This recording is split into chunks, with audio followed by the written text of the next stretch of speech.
La principale crise que nous vivons aujourd'hui, et j'espère que nous en avons tous conscience, c'est la crise écologique. C'est une crise avec de multiples facettes. C'est à la fois le changement climatique, mais c'est aussi, par exemple, la 6e extinction de masse des espèces dont nous sommes les principaux responsables. L'activité humaine aujourd'hui, elle épuise la planète, elle s'attaque aux ressources finies de cette planète et au fond, elle met en danger la survie de l'humanité. Quand la France a organisé la conférence des parties des Nations Unies, plus connue sous l'appellation de COP21 à Paris, tout le monde s'est accordé à dire que ça avait été un succès, puisque les États avaient pris des engagements.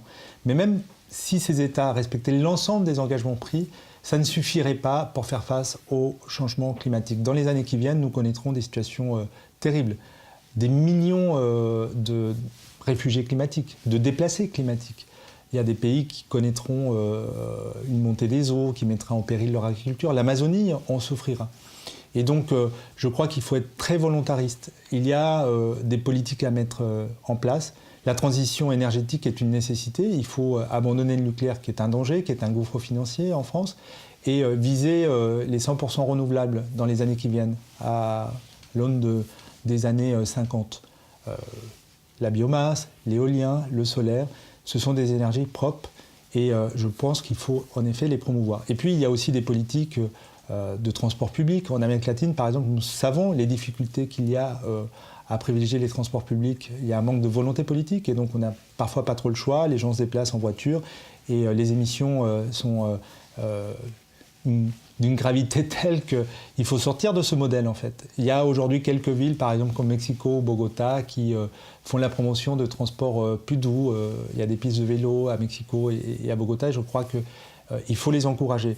À l'Assemblée, par exemple, moi je me suis battu pour que dans les cantines il y ait des menus bio qui privilégient le local, les circuits courts. C'est quand même fou qu'un produit alimentaire fasse le tour de la planète avant d'arriver sur notre assiette.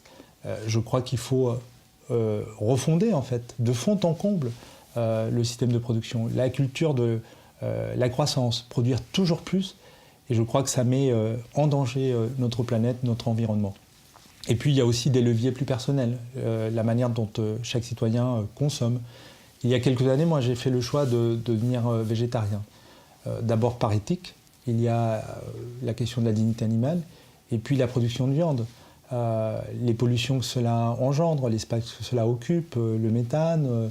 Je crois en effet que c'est une façon de contribuer à la transition nécessaire.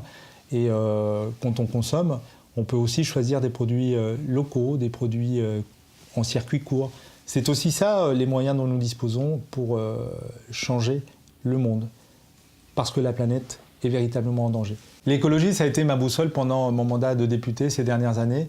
J'ai essayé en effet que la transition écologique avance. Je me suis battu aussi pour que les entreprises assument une responsabilité sociale et environnementale dans leur activité. Je crois aussi que c'est une nécessité. Et l'écologie restera donc une priorité dans mon action dans les années qui viennent.